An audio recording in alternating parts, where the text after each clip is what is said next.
الرحمن الرحيم أولم ير الذين كفروا أن السماوات والأرض كانتا رتقا ففتقناهما وجعلنا من الماء كل شيء حي أفلا يؤمنون. وأيضا قال الله تعالى: يا أيها الذين آمنوا اتقوا الله وقولوا قولا سديدا يصلح لكم أعمالكم ويغفر لكم ذنوبكم ومن يطع الله ورسوله فقد فاز فوزا عظيما. സ്നേഹ ബഹുമാന ആദരവുകൾ നിറഞ്ഞ പ്രിയ സത്യവിശ്വാസി വിശ്വാസിനികളെ, പടച്ചനാഥൻ്റെ വിധിവിലക്കുകളും അവൻ്റെ നിയമ നിർദ്ദേശങ്ങളും നമ്മുടെ രഹസ്യ ജീവിതത്തിലും പരസ്യ ജീവിതത്തിലും സൂക്ഷിച്ചുകൊണ്ട്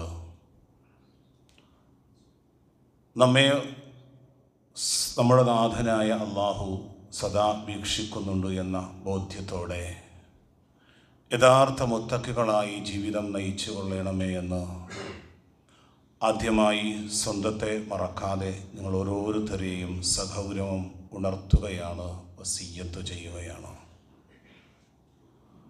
പടച്ചറബ് നാം ഏവരെയും അവൻ്റെ വിശുദ്ധ ഖുർആനും പ്രവാചകചര്യമനുസരിച്ച് ജീവിതത്തെ ശുദ്ധീകരിക്കുന്ന യഥാർത്ഥ മുത്തഖീങ്ങളിലും മുഖ്ലിസീങ്ങളിലും അള്ളാഹു നാം ഏവരെയും ഉൾപ്പെടുത്തി അനുഗ്രഹിക്കുമാറാകട്ടെ. സഹോദരങ്ങളെ, നമ്മുടെ എല്ലാം വിശ്വാസം ഓരോ വിശ്വാസികളുടെയും പടച്ച റബ്ബിലും പരലോകത്തിലുമുള്ള വിശ്വാസം അത് ദൃഢബോധ്യമാകേണ്ടതുണ്ട്. അള്ളാഹുവിൻ്റെ റസൂൽ സല്ലല്ലാഹു അലൈഹി വസല്ലമ തങ്ങൾക്ക് 40-ാമത്തെ വയസ്സിൽ അള്ളാഹുവിൽ നിന്ന്, പടച്ച റബ്ബിൽ നിന്ന് വിശുദ്ധ ഖുർആനിൻ്റെ വചനങ്ങൾ അവതരിക്കാൻ തുടങ്ങിയെങ്കിലും തൊട്ടടുത്ത ദിവസം മുതൽ നമസ്കാരവും നോമ്പും സകാത്തും ഹജ്ജും നിർവഹിക്കുവാനുള്ള കൽപ്പനയായിരുന്നില്ല. 12 വർഷക്കാലം അള്ളാഹുവിൻ്റെ റസൂലിനെയും സ്വഹാബത്തിനെയും പടച്ച റബ്ബ് പടിപടിയായി അവരുടെ ഹൃദയത്തിൻ്റെ ഉള്ളിൽ ഈ ലോകത്തിൻ്റെ നാഥൻ പടച്ച റബ്ബാണെന്നും മരണാനന്തരം ഒരു ലോകമുണ്ട് എന്നും ദൃഢബോധ്യമുണ്ടാകുന്നതിനു വേണ്ടി അള്ളാഹുവിൻ്റെ വിശുദ്ധ ഖുർആനിലൂടെ ഒരു ചെറിയ കുഞ്ഞ് നിവർന്നു കിടക്കാൻ മാത്രം പഠിക്കുന്ന ആ കുഞ്ഞ് എണീറ്റിരിക്കാനും പിന്നീട് നടക്കാനും മതമൂല്യങ്ങളനുസരിച്ച് ഈ ലോകത്ത് ജീവിക്കാനും എങ്ങനെയാണോ പഠിപ്പിക്കേണ്ടത്, ആ രൂപത്തിൽ അള്ളാഹുവിൻ്റെ റസൂലിനെയും സ്വഹാബത്തിനെയും സംസ്കരിച്ചു എന്നിട്ടുള്ളതാണ്. ഈ ലോകത്ത് വന്ന പ്രവാചകന്മാരൊക്കെയും ദൃഢബോധ്യമുണ്ടാകുന്നതിന് വേണ്ടി അള്ളാഹു സുബ്ഹാനഹു വ തആല അവർക്ക് ഒരുപാട് മുഅ്ജിസത്തുകളും ഒരുപാട് അമാനുഷിക സിദ്ധികളും ആയാത്തുകളും ദൃഷ്ടാന്തങ്ങളും നൽകിയിരുന്നു. മഹാനായ ഇബ്രാഹിം നബി അലൈഹിസ്സലാം ഈ ദൃഢബോധ്യമുണ്ടാകുന്നതിൻ്റെ അടിസ്ഥാനത്തിലുള്ളൊരു ചോദ്യം പടച്ച റബ്ബിനോട് സൂറത്തുൽ ബഖറയിലൂടെ ചോദിച്ചത് നമുക്കറിയാം. എന്തായിരുന്നു സഹോദരങ്ങളെ ആ ചോദ്യം? പടച്ച റബ്ബിനോട് മഹാനായ ഇബ്രാഹിം നബി അലൈഹിസ്സലാം ചോദിച്ചു, കൈഫ തുഹ്യിൽ മൗത, അല്ലാഹുവേ, മനുഷ്യൻ മരണപ്പെട്ട് മണ്ണിനോടങ്ങ് അലിഞ്ഞു ചേർന്ന് പോയാൽ എങ്ങനെയാണ് അല്ലാഹുവേ അവരെ നീ വീണ്ടും പുനർസൃഷ്ടിക്കുന്നത്? മരണാനന്തര ലോകത്തെക്കുറിച്ച് മഹാനായ ഇബ്രാഹിം നബി അലൈഹിസ്സലാമിന് വിശ്വാസമില്ലാഞ്ഞിട്ടല്ല ആ ചോദ്യം ചോദിച്ചത്. എങ്കിലും ആ മരണത്തിന് ശേഷം പടച്ച റബ്ബ് എങ്ങനെയാണ് ഓരോ മനുഷ്യരെയും പുനർസൃഷ്ടിക്കുക എന്ന ദൃഢബോധ്യമുണ്ടാകുന്നതിനു വേണ്ടി, ആ ഒരു ദൃഢബോധ്യമാണ് സഹോദരങ്ങളെ നമുക്കുമുണ്ടാകേണ്ടത്. മഹാനായ ഇബ്രാഹിം നബി അലൈഹിസ്സലാം ചോദിച്ചു, കൈഫ തുഹ്യിൽ മൗത, മരണപ്പെട്ടു പോയ മനുഷ്യരെ അല്ലാഹുവേ നീ എങ്ങനെയാണ് പുനർസൃഷ്ടിക്കുന്നത്? അപ്പൊ അല്ലാഹു ചോദിച്ചു, അവലം തുഅ്മിൻ, ഓ ഇബ്രാഹിം നീ ഇതുവരെയും വിശ്വസിച്ചിട്ടില്ലേ? ആ സമയം മഹാനായ ഇബ്രാഹിം നബി അലൈഹിസ്സലാം പറഞ്ഞു, വിശ്വസിച്ചു പടച്ചവനെ, ലിയത്മഇന്ന ഖൽബി, എൻ്റെ ഹൃദയത്തിന് ദൃഢബോധ്യമുണ്ടാകുന്നതിനു വേണ്ടി, എൻ്റെ ഹൃദയത്തിന് യഖീനുണ്ടാകുന്നതിനു വേണ്ടി, എൻ്റെ മനസ്സിനൊരു ആശ്വാസവും സമാധാനവും ഉണ്ടാകുന്നതിന് വേണ്ടിയിട്ടാണ് റബ്ബേ കൈഫ തുഹീൽ മൗത എന്ന് ഞാൻ ചോദിച്ചത്. പ്രപഞ്ചത്തിൻ്റെ നാഥനായ അല്ലാഹു മഹാനായ ഇബ്രാഹിം നബി അലൈഹിസ്സലാമിനോട് അല്ലാഹു പറഞ്ഞു, നമുക്കൊക്കെയും ആ ചരിത്രം അറിയാം. ഇബ്രാഹിം, നീ 4 പക്ഷികളെ പിടിക്കുക, ആ 4 പക്ഷികളെ നീ കഷണങ്ങളായി മുറിച്ച് അതിനെ മിക്സ് ചെയ്യുക, എന്നിട്ട് 4 പർവ്വതങ്ങളുടെ മേളിലേക്ക് നീ കൊണ്ടുപോയി വെക്കുക ഇബ്രാഹിം. എന്നിട്ടോ നീ ആ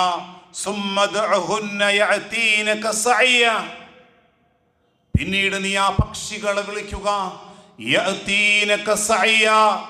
നീ കഷണങ്ങളായി മുറിച്ച് അതിൻ്റെ തൂവലുകളും മാംസങ്ങളും പല ഭാഗങ്ങളിലായി അതിനെ നീ കൊണ്ട് 4 പർവ്വതങ്ങളുടെ മേളിൽ വെച്ചിട്ടും നീ വിളിക്കുമ്പോൾ അത് പറന്നു വരുന്നത് കാണാൻ കഴിയും. അതെ, നമ്മുടെ പൂർവികരായ നമ്മുടെ പ്രപിതാക്കന്മാർ മണ്ണിനോട് അലിഞ്ഞു ചേർന്നു പോയാലും ആ മനുഷ്യരെ അല്ലാഹു പുനർസൃഷ്ടിക്കുക തന്നെ ചെയ്യുമെന്ന ദൃഢമായ ഒരു ബോധ്യം മഹാനായ ഇബ്രാഹിം നബി അലൈഹിസ്സലാമിന് മാത്രമല്ല, ഖിയാമത്തു നാൾ വരെയുള്ള അല്ലാഹുവിന്റെ റസൂലിന്റെ ഉമ്മത്തികളൊക്കെയും ആ പിതാമഹന്റെ ആ പാത പിന്തുടരുന്ന വിശ്വാസികളൊക്കെയും അവരുടെ ഹൃദയത്തിന് ദൃഢബോധ്യമുണ്ടാകുന്നതിനു വേണ്ടി മഹാനായ ഈസാ അലൈഹിസ്സലാം അദ്ദേഹത്തിന് ദൃഢബോധ്യമുണ്ടാകുന്നതിന് വേണ്ടി അല്ലാഹു മഹാനായ ഈസാ നബി അലൈഹിസ്സലാമിന് ചില മുഅ്ജിസത്തുകൾ നൽകി. കുരുടന്മാരുടെ ആ അന്ധത മാറ്റിക്കൊടുക്കുന്നതിന് വേണ്ടിയിട്ട് അല്ലാഹുവിന്റെ അനുമതിയോടുകൂടി മരണപ്പെട്ടു പോയ മനുഷ്യരെ എഴുന്നേൽപ്പിക്കുന്നതിന് വേണ്ടി, അതുപോലെ വെള്ളപ്പാണ്ട് ബാധിച്ച് രോഗികളായി കഴിയുന്ന ആ മനുഷ്യരെ രോഗങ്ങളിൽ നിന്ന് പുനരുദ്ധാനത്തിലേക്ക് കൊണ്ടുവരുന്ന അമാനുഷിക സിദ്ധികൾ മഹാനായ ഈസാ അലൈഹിസ്സലാമിന് നൽകി. എന്തിനു വേണ്ടിയിട്ടാണ്? ഈസാ നബി അലൈഹിസ്സലാം എന്ന ആ പ്രവാചകനാണ് സൃഷ്ടാവെന്ന് അറിയിക്കുന്നതിന് വേണ്ടിയിട്ടല്ല. ഈ കഴിവുകളൊക്കെയും എനിക്ക് നൽകിയത് പ്രപഞ്ചത്തിന്റെ നാഥനായ അല്ലാഹുവാണ്. ആ അല്ലാഹുവിന് എല്ലാ കഴിവുകളുമുണ്ട് എന്ന ദൃഢബോധ്യമുണ്ടാകുന്നതിനു വേണ്ടിയിട്ടാണ് ഈസാ നബി അലൈഹിസ്സലാമിനും അനുചരന്മാർക്കും കാണാൻ കഴിയുന്ന അത്ഭുതകരമായ ദൃഷ്ടാന്തങ്ങൾ അല്ലാഹു നൽകിയത്. മഹാനായ മൂസാ അലൈഹിസ്സലാമിന്റെ ചരിത്രം നമുക്കറിയാം. അദ്ദേഹം മദീനയിൽ നിന്ന് മടങ്ങി വീണ്ടും ഈജിപ്തിലേക്ക് വരുമ്പോ ഒരു വെളിച്ചം കാണുന്ന ഭാഗത്തേക്ക് മഹാനായ മൂസാ അലൈഹിസ്സലാം കടന്നു പോവുകയാണ്.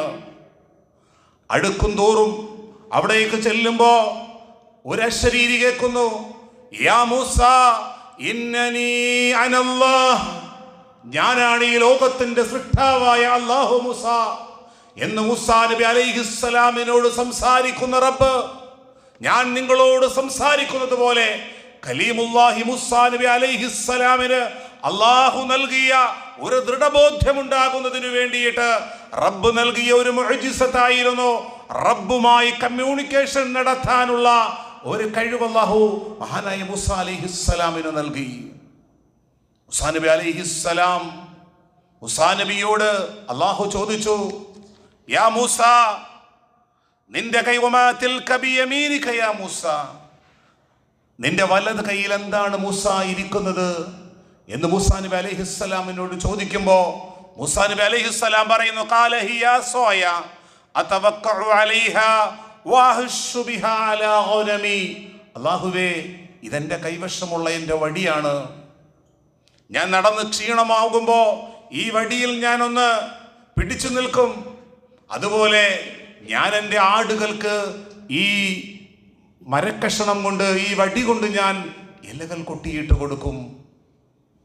അല്ലാതെ ഇതിന് വേറെയും പല ഉപകാരങ്ങളുമുണ്ട് എന്ന് മഹാനായ മൂസ അലൈഹിസ്സലാം അല്ലാഹുവിനോട് പറയുമ്പോൾ നമുക്കൊക്കെയും അറിയാം. മഹാനായ മൂസ അലൈഹിസ്സലാമിനോട് പറയുകയാണ്, മൂസ, ആ വടി നീ താഴെയിടുക.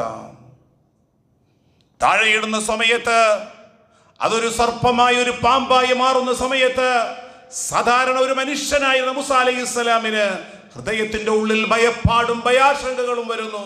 അല്ലാഹ് പറഞ്ഞു, ഭയപ്പെടേണ്ട മൂസ, നീ അത് കൈകൊണ്ടെടുക്കുക. മൂസാ നബി അലൈഹിസ്സലാമിന്റെ ഹൃദയത്തിൽ ദൃഢബോധ്യമുണ്ടാകുന്നതിനു വേണ്ടി അള്ളാഹു നൽകിയ ദൃഷ്ടാന്തമാണ്. അള്ളാഹുവിന്റെ വിശുദ്ധമായ ഖുർആനിലൂടെ റബ്ബ് നമ്മെ പഠിപ്പിച്ചു, ലിനുരിയക മിൻ ആയാതിനൽ കുബ്റാ. അള്ളാഹുവിന്റെ മഹത്തായ ദൃഷ്ടാന്തങ്ങൾ മൂസാ നബി അലൈഹിസ്സലാമിന് കാണിച്ചു കൊടുക്കുന്നതിനു വേണ്ടി ഒരുപാട് ദൃഷ്ടാന്തങ്ങൾ നൽകി. ആ ദൃഷ്ടാന്തങ്ങൾ നൽകി ദൃഢബോധ്യം എന്ന മഹാനായ മൂസാ നബി അലൈഹിസ്സലാം തന്റെ അനുചരന്മാരെ ലാ ഇലാഹ ഇല്ലല്ലാഹ് എന്ന ആദർശത്തിലേക്ക് ക്ഷണിച്ചു. അവസാനം ഫിർഔന്റെ മുന്നിലേക്ക് പോയി ലാ ഇലാഹ ഇല്ലല്ലാഹ് എന്ന തൗഹീദിന്റെ ആ യാഥാർത്ഥ്യം മഹാനായ മൂസാ നബി അലൈഹിസ്സലാം അവരെ ബോധ്യപ്പെടുത്താൻ വേണ്ടി ശ്രമിക്കുമ്പോഴും മഹാനായ മൂസാ നബി അലൈഹിസ്സലാം അവസാനം മഹാനായ മൂസാ നബി അലൈഹിസ്സലാം പിറകിൽ നോക്കുമ്പോൾ ഫിർഔനിന്റെ പട്ടാളവും മുന്നിൽ നൈൽ നദിയും മാത്രമാണ് കാണുന്നത്. മൂസാ നബിയിൽ വിശ്വസിച്ചിരുന്ന അനുചരന്മാർ പറഞ്ഞു, മൂസ, ഇന്നാ ലമുദ്റകൂൻ, നാം പിടിക്കപ്പെട്ടു മൂസ. മുന്നിൽ നൈൽ നദിയാണ്, പിന്നിൽ ഫിർഔനിന്റെ പട്ടാളമാണ്, നാം വല്ലാതെ വലയം ചെയ്യപ്പെട്ടിരിക്കുന്നു മൂസ എന്ന് പറയുമ്പോ ആ ദൃഢബോധ്യം വന്ന ഭയപ്പാടില്ലാതെ, ഭയാശങ്കകളില്ലാതെ മഹാനായ മൂസാ നബി അലൈഹിസ്സലാം അവിടെ പറഞ്ഞു, കല്ലാ ഇന്ന മഅയ റബ്ബി സയഹ്ദീൻ. ഒരിക്കലുമില്ല സ്വഹാബത്തെ, ഇന്ന മഅയ റബ്ബി സയഹ്ദീൻ, തീർച്ചയായും എൻ്റെ റബ്ബ് ഒരു വഴി കാണിക്കും. ഈ ഒരു ദൃഢബോധ്യമുണ്ടാകുമ്പോ നമുക്കെന്തെല്ലാം രോഗങ്ങൾ വന്നാലും, നമുക്കെന്തെല്ലാം മാനസികമായ സംഘർഷങ്ങൾ വന്നാലും, ജീവിതം മുൻപോട്ട് കൊണ്ടുപോകാൻ കഴിയാത്ത എന്തെല്ലാം പ്രശ്നങ്ങൾ നമ്മുടെ ജീവിതത്തിൽ കടന്നു വന്നാലും, കല്ലാ ഇന്ന മഅയ റബ്ബി സയഹ്ദീൻ, മഹാനായ മൂസാ അലൈഹിസ്സലാം പറഞ്ഞ അതേ വാചകം നമ്മുടെ ഹൃദയത്തിന്റെ ഉള്ളിൽ നിന്ന് പുറത്തേക്ക് വരും. ഒരിക്കലുമില്ല, എന്തെന്ത് പ്രശ്നങ്ങൾ വന്നാലും ഇന്ന മഅയ റബ്ബി സയഹ്ദീൻ, പ്രപഞ്ചത്തിന്റെ നാഥനായ അല്ലാഹു എനിക്കതിലൊരു പോംവഴി കാണിക്കും. ഈ ഒരു ദൃഢബോധ്യമുണ്ടാകുന്നതിനു വേണ്ടി മഹാനായ പ്രവാചകൻ മുഹമ്മദുർ റസൂലുള്ളാഹി സല്ലല്ലാഹു അലൈഹി വസല്ലം തങ്ങളെ മസ്ജിദുൽ ഹറാമിൽ നിന്ന്, മസ്ജിദുൽ ഹറമിൽ നിന്ന് മസ്ജിദുൽ അഖ്സയിലേക്ക് കൊണ്ടുപോവുകയും അവിടുന്ന് 7 ആകാശങ്ങളും അതുപോലെ നമസ്കാരവുമായി മടങ്ങി വന്ന ചരിത്രം നമുക്കറിയാം. എന്തിനു വേണ്ടിയിട്ടായിരുന്നു അള്ളാഹുവിൻ്റെ റസൂലിനെ? അത് ഒരു മനാമിനല്ല സഹോദരങ്ങളെ, അതൊരു ജസദിയായ, അത് നമ്മുടെ ബോഡിയോടുകൂടിയുള്ള ഒരു യാത്രയായിരുന്നു. എന്തിനു വേണ്ടിയിട്ടായിരുന്നു അള്ളാഹുവിൻ്റെ റസൂലിനെ ഉപരിലോകത്തേക്ക് ക്ഷണിച്ചത്? വിശുദ്ധ ഖുർആനിലൂടെ അല്ലാഹു നമ്മെ ഓർമ്മപ്പെടുത്തുന്നു, സുബ്ഹാനല്ലദീ യസ്റാ ബിഅബ്ദിഹി ലൈലൻ മിനൽ മസ്ജിദിൽ ഹറാമി ഇലൽ മസ്ജിദിൽ അഖ്സാ. സുബ്ഹാനല്ലദീ യസ്റാ ബിഅബ്ദിഹി ലൈലൻ മിനൽ മസ്ജിദിൽ ഹറാമി ഇലൽ മസ്ജിദിൽ അഖ്സാ. രാപ്രയാണം ചെയ്യിപ്പിച്ച തന്റെ ദാസനെ രാത്രിയിൽ നിശാപ്രയാണം ചെയ്യിപ്പിച്ച ആ നാഥൻ മഹാപരിശുദ്ധനാണ്.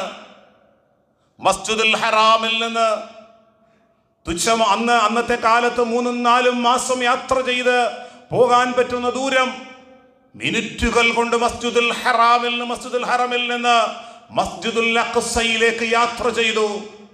മാത്രമല്ല അല്ലാഹുവിന്റെ വിശുദ്ധ ഖുർആനിലൂടെ അല്ലാഹു പറഞ്ഞു ബാറക്നാ ഹൗലഹു, അതിനു ചുറ്റും അല്ലാഹു അനുഗ്രഹം ചെയ്തിരിക്കുന്നു. എന്തിനു വേണ്ടിയിട്ടായിരുന്നു ഇങ്ങനെ ഒരു നിശായാത്രയും അതുപോലെ ഉപരിലോകത്തേക്ക് അല്ലാഹു പ്രവാചകനെ ക്ഷണിച്ചതും? ലിനുരിയഹു മിൻ ആയാതിനാ, നമ്മുടെ ദൃഢബോധ്യം വരുന്നതിന് വേണ്ടിയിട്ട്, ആ പ്രവാചകന്റെ ഹൃദയത്തിൽ ഇൽമുൽ യഖീൻ ഉണ്ടാകുന്നതിന് വേണ്ടിയിട്ട് ആ പ്രവാചകനെ ഉപരിലോകത്തേക്ക് ക്ഷണിച്ചതാണ് വിശുദ്ധമായ ഖുർആനിലൂടെ അല്ലാഹു നമ്മെ പഠിപ്പിച്ചത്. ലിനുരിയഹു മിൻ ആയാതിനാ, നമ്മുടെ ചില ദൃഷ്ടാന്തങ്ങൾ അദ്ദേഹത്തിന് കാണിച്ചു കൊടുക്കുന്നതിനു വേണ്ടി. സ്വർഗം കാണിച്ചു കൊടുത്തു, നരകം കാണിച്ചു കൊടുത്തു. ആ യാത്രയിലായിരുന്നു 50 വഖത്ത് നമസ്കാരവുമായി കടന്നു വന്ന ചരിത്രമൊക്കെ നമുക്കറിയാം. എന്നാൽ സഹോദരങ്ങളെ, ഈ യാത്ര കഴിഞ്ഞ് മടങ്ങി വരുമ്പോ റസൂലിന്റെ സ്വഹാബികളിൽ പലരും, റസൂലിന്റെ ആത്മമിത്രങ്ങളായ സുഹൃത്തുക്കളിൽ പലരും ഈ യാത്ര അവർക്ക് വിശ്വസിക്കാൻ കഴിഞ്ഞില്ല. ഇതിനിടയിൽ കപടവിശ്വാസികളും ഇസ്ലാമിന്റെ ശത്രുക്കളും കുപ്രചരണങ്ങൾ അഴിച്ചുവിട്ടു. നിങ്ങളുടെ നേതാവ് ഇന്നലത്തെ ഒരൊറ്റ രാത്രി കൊണ്ട് മസ്ജിദുൽ അഖ്സയിലേക്കും അവിടെ നിന്ന് നിശാപ്രയാണം നടത്തി 7 ആകാശങ്ങളും കടന്ന് നരകങ്ങൾ കണ്ടിട്ട് അദ്ദേഹം ഇതാ മടങ്ങി വന്നിരിക്കുന്നു. മഹാനായ സിദ്ദീഖുൽ അക്ബർ റളിയല്ലാഹു അൻഹു അന്ന് സ്ഥലത്തില്ലായിരുന്നു.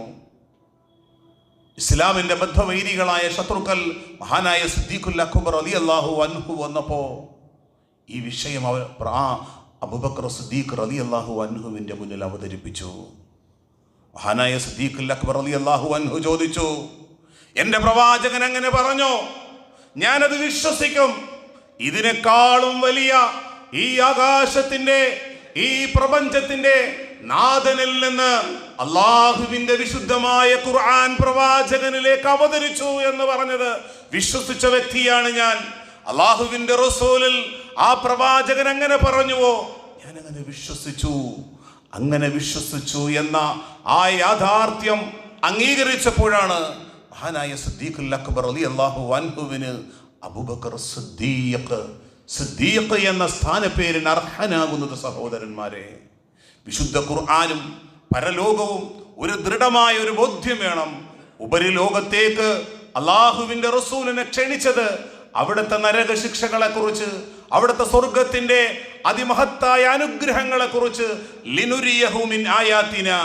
അതുകൊണ്ടാണ് അള്ളാഹുവിന്റെ റസൂൽ ഒരിക്കൽ തന്റെ സ്വഹാബത്ത് അനുചരന്മാർ പള്ളിയിൽ വട്ടം കൂടിയിരുന്ന് പൊട്ടിച്ചിരിച്ചപ്പോ പ്രവാചകൻ അവരുടെ അടുക്കലേക്ക് പോയിട്ട് റസൂലുള്ളാഹി സ്വല്ലല്ലാഹു അലൈഹി വസല്ലമ തങ്ങൾ പറഞ്ഞു, ഞാൻ അറിഞ്ഞതുപോലെ, ഞാൻ മനസ്സിലാക്കിയതുപോലെ നിങ്ങൾ പരലോകത്തെക്കുറിച്ച് മനസ്സിലാക്കിയിരുന്നുവെങ്കിൽ വലബഖൈതും കസീറാ, നിങ്ങൾ ധാരാളം പൊട്ടിക്കരയുകയും വലളഹിതും ഖലീലാ, നിങ്ങൾ കുറച്ച് മാത്രമേ ചിരിക്കുകയുള്ളൂ. അല്ലാഹുവിന്റെ റസൂലിനെ ഉപരിലോകത്തേക്ക് ക്ഷണിച്ചത് എന്തിനു വേണ്ടിയിട്ടായിരുന്നു? ആ പ്രവാചകനും ആ പ്രവാചകന്റെ അനുചരന്മാർക്കും ദൃഢബോധ്യമുണ്ടാകുന്നതിനു വേണ്ടി. ഏതുപോലെ സഹോദരങ്ങളെ, ഒരു കുളത്തിലേക്ക് മത്സ്യക്കുഞ്ഞുങ്ങൾ നോക്കുമ്പോ ആ കുളത്തിന്റെ മേളിൽ നിന്നൊരു ചൂണ്ട ഭക്ഷണവുമായി താഴേക്ക് വരുന്നു. ആ സമയത്ത് മത്സ്യക്കുഞ്ഞുങ്ങള് ആ ഭക്ഷണത്തിന്റെ അടുക്കലേക്ക് കൂട്ടമായി പോകുമ്പോ ഒരു തവള അവിടെ ഇരുന്ന് പറയും, ആ ഭക്ഷണം ഇതുണ്ടല്ലോ, ആ ചൂണ്ടയുണ്ടല്ലോ, ആ ചൂണ്ടയുടെ ഉള്ളിൽ നിങ്ങളെ വല്ലാതെ ഒരു വഞ്ചനയാണ്. അത് നിങ്ങളുടെ ചള്ളയിലേക്ക് കുടുങ്ങും, നിങ്ങളെ മേളിലോട്ട് വലിക്കും. ഈ കാണുന്ന കുളമല്ലാതെ മറ്റൊരു ലോകമുണ്ട് മേളിൽ. ആ തവള അവിടെ ഇരുന്ന് പറയാൻ എന്താണ് സഹോദരങ്ങളെ കാരണം? എന്താണ് കാരണം? ആ തവള കരയിലും കടലിലും ജീവിക്കുന്ന ആ ജീവിയാണ്. കരയിൽ വന്നിരുന്ന് ഈ കാര്യങ്ങളൊക്കെ കണ്ടിട്ടാണ് ഈ തവള ഈ മത്സ്യങ്ങളോട് പറഞ്ഞത്, അരുതേ. അള്ളാഹുവിന്റെ റസൂല് ഉപരിലോകത്തേക്ക് റബ്ബിന്റെ ഓരോരോ ദൃഷ്ടാന്തങ്ങൾ കണ്ട് ദൃഢബോധ്യം വന്ന അല്ലാഹുവിന്റെ റസൂല് തന്റെ അനുചരന്മാർ ശിർക്കിലേക്ക്, ബഹുദൈവാരാധനയിലേക്ക് മടങ്ങുമ്പോ ആ അനുചരന്മാരെ അല്ലാഹുവിന്റെ റസൂല് തന്റെ ലാ ഇലാഹ ഇല്ലല്ലാഹ് എന്ന തൗഹീദിലേക്ക്, ആദർശത്തിലേക്ക് അല്ലാഹുവിന്റെ റസൂല് വിളിക്കുന്നത്. എന്തുകൊണ്ടാണ് സഹോദരന്മാരെ ഈ ഒരു ദൃഢബോധ്യം നമുക്കെങ്ങനെ ഉണ്ടാകും? അള്ളാഹുവിന്റെ പ്രവാചകന്മാർക്ക് അള്ളാഹു ദൃഢബോധ്യമുണ്ടാകുന്നതിനു വേണ്ടി അത്ഭുതകരമായ മുഅ്ജിസത്തുകളും അമാനുഷിക സിദ്ധികളും ഒക്കെ അള്ളാഹു നൽകുമ്പോ നമുക്കെങ്ങനെയാണ് ഒരു ഊഹാപോഹത്തിന്റെ പിന്നിലാണോ നമ്മൾ വിശ്വസിക്കേണ്ടത്? കുറെ കാലം കഴിച്ചുകൂട്ടി, റിട്ടയർമെന്റ് കഴിഞ്ഞു, കച്ചവടമൊക്കെ അവസാനിപ്പിച്ച് ഇനി മരണം മാത്രമേ മുന്നിലുള്ളൂ എന്ന് കാണുമ്പോ വിശുദ്ധ ഖുർആൻ ഒന്ന് മറിച്ചു നോക്കിയിട്ട് ഇനി അങ്ങോട്ടുള്ള കാലം മരണമാണല്ലോ എന്ന് ചിന്തിച്ച് ജീവിക്കലാണോ സഹോദരങ്ങളെ? നാം മനസ്സിലാക്കേണ്ടത്, നാം ചിന്തിക്കേണ്ടത്, നമ്മുടെ കർമ്മങ്ങൾക്ക് മുമ്പ്, നമ്മുടെ ഇബാദത്തുകൾക്ക് മുമ്പ്, നമ്മുടെ ആരാധനകൾക്ക് മുമ്പ് നമുക്ക് വേണ്ടത് ഇൽമുൽ യഖീനാണ്. അല്ലാഹുവിന്റെ വിശുദ്ധമായ ഖുർആനിലൂടെ റബ്ബ് സുബ്ഹാനഹു വ തആല നമ്മെ പഠിപ്പിക്കുന്നത് കല്ലാ ലൗ തഅലമൂന ഇൽമൽ യഖീൻ. എൻ്റെ അടിമകൾ, എൻ്റെ അടിയാറുകൾ ആ ഉറപ്പായ സ്വർഗമുണ്ടെന്നും നരകമുണ്ടെന്നും ഈ പ്രപഞ്ചത്തിന്റെ നാഥൻ സദാ നമ്മെ വീക്ഷിക്കുന്നുവെന്നും ആ ഉറപ്പായ വിശ്വാസമല്ല സഹോദരങ്ങളെ ഇൽമുൽ യഖീൻ, ആ ദൃഢബോധ്യമുണ്ടായിരുന്നുവെങ്കിൽ. കഞ്ചാവിലും ബ്രൗൺ ഷുഗറിലും ഒക്കെ മുങ്ങിപ്പോയ ഒരു മകനെ കുറിച്ച് ഉപ്പ പറയുന്നു, എൻ്റെ മകൻ ഇതിൻ്റെ അപകടത്തെക്കുറിച്ചൊന്ന് തിരിച്ചറിഞ്ഞിരുന്നെങ്കിൽ, ഇതിൻ്റെ പ്രയാസത്തെക്കുറിച്ചൊന്ന് തിരിച്ചറിഞ്ഞിരുന്നെങ്കിൽ. എന്നതുപോലെ ഈ പ്രപഞ്ചത്തിന്റെ നാഥൻ കല്ലാ ലൗ തഅലമൂന ഇൽമൽ യഖീൻ, അവർ ഉറപ്പായ ഈ അറിവൊന്ന് ദൃഢമായ ബോധ്യം അവർക്കൊന്നുണ്ടായിരുന്നുവെങ്കിൽ, കല്ലാ ലൗ തഅലമൂന ഇൽമൽ യഖീൻ ലതറൗന്നൽ ജഹീം. ഈ ദൃഢബോധ്യമില്ലെങ്കിൽ, ഊഹാഭോഗങ്ങളുടെ അടിസ്ഥാനത്തിലാണെങ്കിൽ, നിഗമനങ്ങളുടെ അടിസ്ഥാനങ്ങളാണെങ്കിൽ, പാരമ്പര്യമായി എൻ്റെ ഉപ്പയും ഉമ്മയും ഒക്കെ മുസ്ലിമീങ്ങളാണ്, അതുകൊണ്ട് ഞാനും ഒരു മുസ്ലിമായി അങ്ങ് ജീവിക്കുന്നു, ഞാൻ നമസ്കരിക്കുന്നു, ഞാൻ കർമ്മങ്ങൾ ചെയ്യുന്നു. പക്ഷേ വിശ്വാസത്തിൽ ദൃഢതയും ബോധ്യവുമില്ല എങ്കിൽ ലതറൗന്നൽ ജഹീം, നിങ്ങൾ നരകം കാണുക തന്നെ ചെയ്യും. സുമ്മ ലതറൗന്നഹാ ഐനൽ യഖീൻ. അല്ലാഹു അവിടെയും പറയുന്നത് സുമ്മ ലതറൗന്നഹാ, നിങ്ങൾ ആ നരകത്തെ കാണുക തന്നെ ചെയ്യും. ഇൽമുൽ യഖീൻ, ഉറപ്പായും മരണാനന്തരം ഒരു ലോകമുണ്ട്. ആ ലോകത്ത് വെച്ച് ഊഹാപോഹങ്ങളുടെ അടിസ്ഥാനത്തിലല്ല, ദൃഢമായ ഒരു ബോധ്യത്തിന്റെ അടിസ്ഥാനത്തിലാണ് നമ്മുടെ വിശ്വാസത്തെ കെട്ടിപ്പടുക്കേണ്ടത്. അതിലൂടെയാണ് നമ്മുടെ കർമ്മങ്ങളെ ചിട്ടപ്പെടുത്തേണ്ടത്. അള്ളാഹുവിന്റെ വിശുദ്ധമായ മറ്റൊരു വചനത്തിലൂടെ ഖുതുബയുടെ ആമുഖമായി ഞാൻ ഓതിവെച്ച സൂറത്തുൽ അംബിയാഇന്റെ 30-ാമത്തെ വചനത്തിലൂടെ അള്ളാഹു ഇപ്രകാരമാണ് പറയുന്നത്, അവലം യറല്ലദീന കഫറു, സത്യനിഷേധികളെ നിങ്ങൾ കാണുന്നില്ലേ? ഇവിടെ നമ്മൾ കഫറു എന്ന് പറയുമ്പോൾ, കാഫിർ എന്ന് പറയുമ്പോൾ സഹോദര സമുദായ ഹൈന്ദവരോ ക്രൈസ്തവരോ അല്ലെങ്കിൽ ബഹുദൈവ ആരാധകരോ ആയിട്ടുള്ള മനുഷ്യരെ കുറിച്ചാണ് നമ്മൾ കരുതുന്നത്. നമുക്കറിയാം, ലം യകുനില്ലദീന കഫറൂ മിൻ അഹ്ലിൽ കിതാബി വൽ മുശ്രികീന. ജൂത ക്രൈസ്തവരെ കുറിച്ച് അല്ലാഹു പറഞ്ഞത് അഹ്ലുൽ കിതാബ് എന്നാണ്, വേദക്കാരെന്നാണ്. ബഹുദൈവ ആരാധകരെ കുറിച്ച് പറഞ്ഞത് കാഫിർ എന്നല്ല പറഞ്ഞത്, വൽ മുശ്രികീന എന്നാണ് പറഞ്ഞത്. സഹോദരങ്ങളെ, ഇവിടെ അവലം യറല്ലദീന കഫറു, ഹഖ് മനസ്സിലായിട്ടും യാഥാർത്ഥ്യം ബോധ്യപ്പെട്ടിട്ടും കാര്യങ്ങളൊക്കെ മനസ്സിലായിട്ടും ഹൃദയത്തിന്റെ ഉള്ളിലേക്ക് അള്ളാഹുവിനെ കുറിച്ചും പരലോകത്തെ കുറിച്ചും വിശ്വാസം കടക്കാത്ത സത്യനിഷേധികളായ മനുഷ്യരെ എന്നാണ് അള്ളാഹു വിളിക്കുന്നത്. അവലം യറല്ലദീന കഫറു, സത്യം മനസ്സിലായിട്ടും അത് ഉൾക്കൊള്ളാനുള്ള മനസ്സ് കാണിക്കാത്ത മനുഷ്യ, അന്നസ്സമാവാതി വൽ അർള, തീർച്ചയായും ഈ ആകാശ ഭൂമികളൊക്കെയും ഈ ലോകം സൃഷ്ടിക്കുന്നതിനു മുമ്പ്, ഈ ലോകം ഇത്തരണത്തിലേക്ക് വരുന്നതിനു മുമ്പ്, അന്നസ്സമാവാതി വൽ അർള കാനതാ റത്ഖാ, തീർച്ചയായും ഈ ആകാശ ഭൂമികളെ സൃഷ്ടിക്കുന്നതിനു മുമ്പ് ആദിയിൽ ഈ പ്രപഞ്ചം കാനതാ റത്ഖാ, ഒട്ടിച്ചേർന്ന ഒരു ഖരപദാർത്ഥമായിരുന്നു. എന്നിട്ട് അല്ലാഹു പറഞ്ഞു, ഫഫതഖ്നാഹുമാ, നാമാണ് അതിനെ വേർപെടുത്തിയത്. 1400 വർഷങ്ങൾക്ക് മുമ്പ് ഈ ഖുർആൻ ആയത്ത് അവതരിക്കുമ്പോൾ അവരിതിന്ന് വായിച്ചു പോവുകയാണ്. എന്നാൽ നമ്മുടെ പുതിയ ലോകം, നമ്മുടെ മക്കൾ എങ്ങനെയാണ് ഈ പ്രപഞ്ചമുണ്ടായത്? അവിടെ സ്കൂളുകളിലും കോളേജുകളിലും അവർ പഠിക്കുന്നു.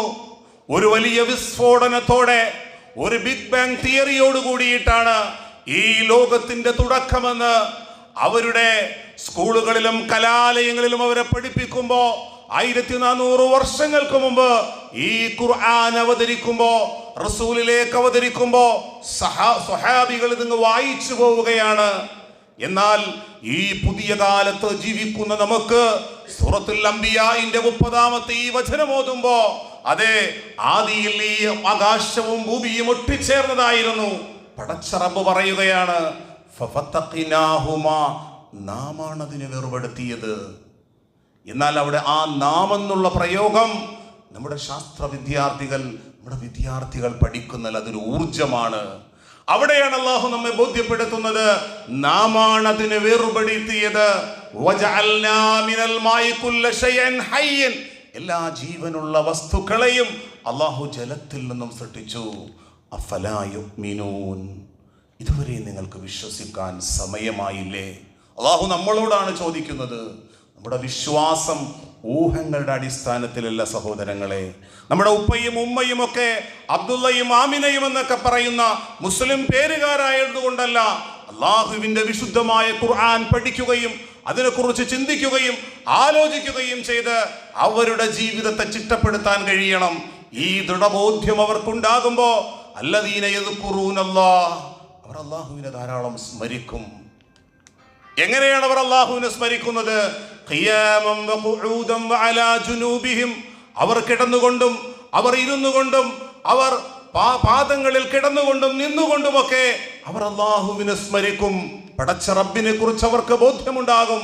ആകാശത്തെ നോക്കുമ്പോ, രാത്രിയെ കാണുമ്പോ, പകലിനെ കാണുമ്പോ, ആകാശത്തു നിന്ന് മഴ വർഷിക്കുമ്പോ, ഈ അത്ഭുതകരമായ ദൃഷ്ടാന്തങ്ങൾ കാണുമ്പോ അവരുടെ ഹൃദയത്തിൽ നിന്ന് വരുന്ന പ്രഖ്യാപനം, സുബ്ഹാനക്, അല്ലാഹുവേ നീ മഹാപരമ പരിശുദ്ധനാണ്.